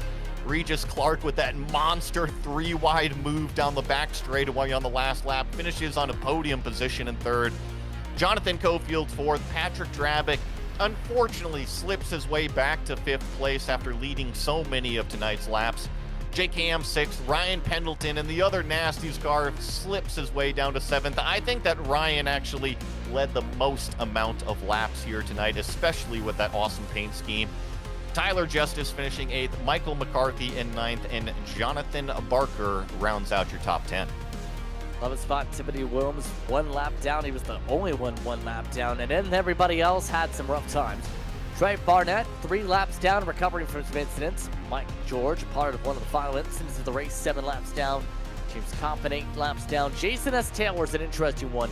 He ended up getting put into the wall during the green flag run prior to the final caution flag and parked it as a result. He finished in 17 laps down in P15. Brandon Wallace, Daniel Cunningham, Craig Buttridger, along with Brian Rovo, and then Travis Bieber, your top 20. And across the page, unfortunately, pretty much everybody from here on out did not finish tonight's race. Eric Martinez did see the checkered flag, as well as Robert Gibson way back there in the number 9 car, but unfortunately for everybody else, Kostic, Barkas, Bethea, Goshen, Feltz, and the rest of the names, Ellingson on the screen here, did not make it to the checkered flag. And once again, shout out to that entire Ellingson family, including Doug Ellingson. I know that he is in our thoughts all night tonight. Shout out to the usual driver of that number 58. And that brings us to our winning interviews here. I believe we've got Andy Kurtz joining us. How does it feel to win in the Xfinity cars at Las Vegas?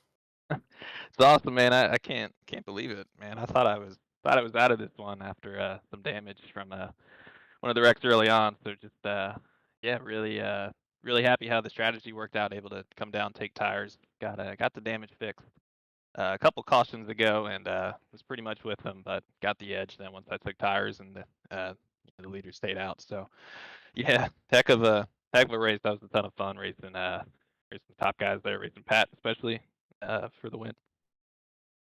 Now, sim racers always prove me wrong here, and you were one of them tonight. At one point, I made the comment of, look at how far the number 5 has fallen. I think that you might have even been flirting outside of the top 10 at one point. What was the mindset like to just kind of keep on charging, then eventually find victory lane? Yeah, like I said, the damage really slowed me up. So that was that point of the race, and yeah, it's definitely. I mean, I felt really quick before that happened. I wasn't too good on the short run, but after about 20 laps, I was really having fun running the higher lines, and didn't look like too many other people were running that. So it was pretty easy to set up passes on people doing that, at least in the beginning of the race. But I think people were catching on to moving around on the track. But yeah, once I got the damage, it's you know, just kind of cruising around, thinking you're out of it. So yeah, just definitely really happy to have things. Some of it, some of it is definitely luck. So I think I think tonight definitely helped me out a lot there. Now, the strategy call is ultimately what won you tonight's race. Did you have a lap count in mind that you said, hey, I'm not going to pit with X amount of laps to go, or if I'm far enough forward towards in track position that I'm not going to pit? What was the reason or kind of that split second decision to say, yep, this is what's going to win me tonight's race? Yeah, it wasn't so much. I mean, other than like 2 to go, something like that. It wasn't so much a lap number, but it was just more so me doing whatever the leaders weren't gonna do, because I knew I wasn't gonna win if I did the same exact thing as them, sitting back in fifth or sixth, wherever I was on that last caution. So I knew they all came, acted like they were coming down pit road, and made a hard right, which I was really happy about, because then I was the first one on new tires, and uh, yeah, just really got lucky with lanes and stuff on those last couple laps. But yeah, it was just doing what they weren't gonna do. So it definitely worked out. Definitely an up and down night, but congratulations on the win here at the Goat Locker Racing Series special event. Is there anybody you want to give a shout out to? Yeah, man. Yeah, appreciate I mean everyone in this league, Jamie, Pat, putting this on for us. It's been great running during the week with them, but certainly love this fundraiser event. Want to thank Nasty's Restaurant and Bar for hosting this. I hope we put on a good show for everyone, and everyone loved it, especially the finish there. And yeah, I want to thank, of course, Veterans for Life, Jam Printing and Promotions, my teammates at Bandits, Premier Racing Setups, Cruising Classics, Right Now Roofing, and Redbeard Design Company. Everyone helping us put this on, and all the awesome people who raced every week with us and showed up tonight.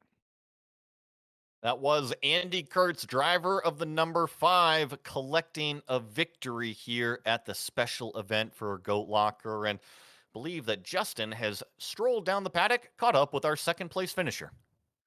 Yes, indeed. It's Jesse Nekula coming away with second spot. Talk to us about how things were from the cockpit perspective. It almost felt like a race where all 3 cars got combined into one setup package, and it produced one of the more unique races we've seen. Yeah, the end there was a lot of fun. For the most part of the race, I felt like I ran around 10th or 11th, but I don't know. I'd say the last 20, 30 laps or so made my way up to the front, and yeah, it was fun. I haven't ran with these guys in a while, so it was a lot of fun. What was the strategy like in terms of planning out a night like this, knowing you started mid pack and a lot of people seem to have a battle to get the track position in the first place? Yeah, the main thing was just keeping your nose clean. Keep your nose clean.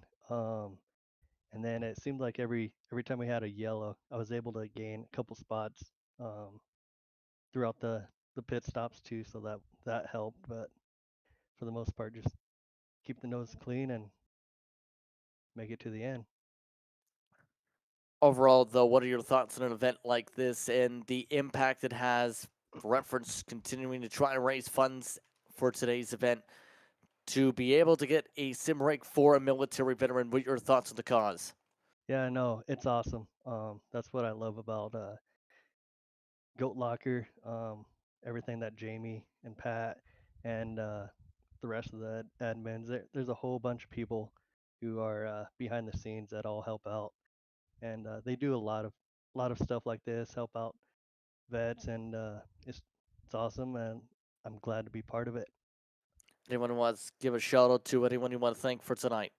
Yeah, of course, Goat Locker and everyone behind the scenes who helps out with it.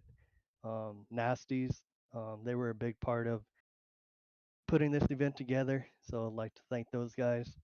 And then there's Right Now Roofing, Gem Printing and Promotions, Veterans for Life, or Veterans for Life Foundation, Cruising Classics, Red Beard Design Company. Those are just a lot of people that are all partnered up with Goat Locker and put on some good stuff. Well, once again, congratulations on the top 3 tonight. A good run for you in the 45. Well, that was Jesse Nekula closing out the top 2 positions. And we've got Patrick Drabick joining us one more time. And unfortunately, it's not in victory lane, but I got to give it to you, man. You put up one heck of a fight, especially on 27 lap old tires. Talk us through that and really kind of the hill that you were looking at. It's a gamble at the end of these races. We looked at it and they're going to get the green flag with probably 6 laps left to go. Don't know how many guys are going to come down pit road. So really, that wasn't me trying to fake out. I mean, that was a last minute decision to stay on the track. And then once I saw half of them went down pit road, and then I also saw Cofield was on 8 lap fresher tires, I'm like, unless we get a couple more cautions here, and these are only 2 lap shootouts, we're done. A little bit like fish in a barrel at that point. But I like I said, I gotta say, you put up a heck of a fight because I thought the number 5 was just gonna straight drive right on by you. You side drafted him down the back straightaway. You side drafted him down the front straightaway, and I think it ultimately was maybe a little bit too much of an aggressive door rub that kind of took you out of that aero balance.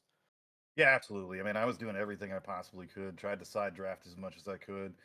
Wasn't even shy about making a little bit of contact. I mean, we're racing for the win here. And then, yeah, ultimately, when we got together on the back stretch and I got really out of shape there, I knew, I was just trying to hold on from that point forward. But I mean, what a race, man. That was so much fun.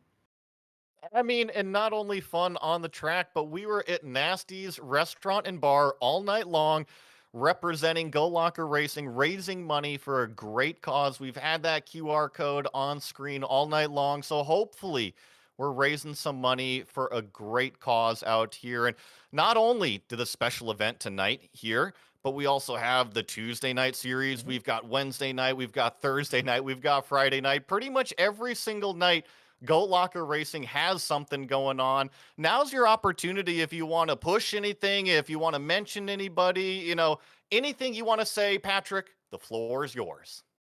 Wow. No, I can't be more humbled and grateful every single day to be a part of Goat Locker Racing. What we're doing and the lives that we're changing and helping out with is just, it's crazy impactful. And not many people can probably wrap their hands around, a bunch of guys getting online and racing, but it brings back the camaraderie that we're all used to from being in the military and being first responders. It brings a sense of community and supporters that know what you've gone through, know what you're going to.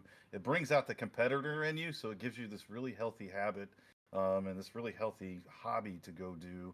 I say healthy, I mean, sometimes it adds stress like tonight. But I mean, in the amount of sponsorship that we get, the amount of individual donors, thank you to everybody at Nasty's. I've seen the donations rolling in, from those scanning the QR code. I'm sure some great things are happening there at the bar. Once I hang up here, I'm heading down to have me a bourbon and celebrate as well. But all the people that make this thing go, all the drivers, and you guys there at Podium Esports for putting on the show that you do and just highlighting us as much as you do. But we've got a lot of great supporters, a lot of great sponsors, and what we're doing is changing a lot of people's lives for the better. And I can't be more humbled by that and more proud of that.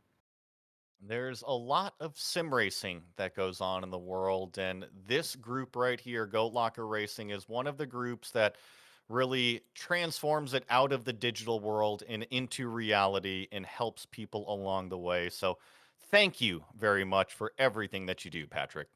I appreciate it, brother. Man, what a race. I hope everybody that tuned in got to see one hell of a show because it was an absolute blast. I know that they did, and thank you so much for joining us here. That was Patrick Drabick finishing inside of the top 5 here at Las Vegas's special event by Goat Locker Racing Series. And Justin, that's going to wrap us up here on Podium Esports, but we just did 120 laps at Las Vegas. It was action-packed, and ultimately it was a strategy call that ended it. Man, what a show. And what a race indeed tonight, all for a good cause. Lots of strategy. I think in terms of tonight, the race went in a lot of different ways than I think some may have expected a race like this to go. Tonight, it wasn't just as simple as get a one stop, try and baby the tires, go from there. No, it had a lot of comers and goers with the different feel of the package and the setup. It in turn put on for a strong showing here at Vegas.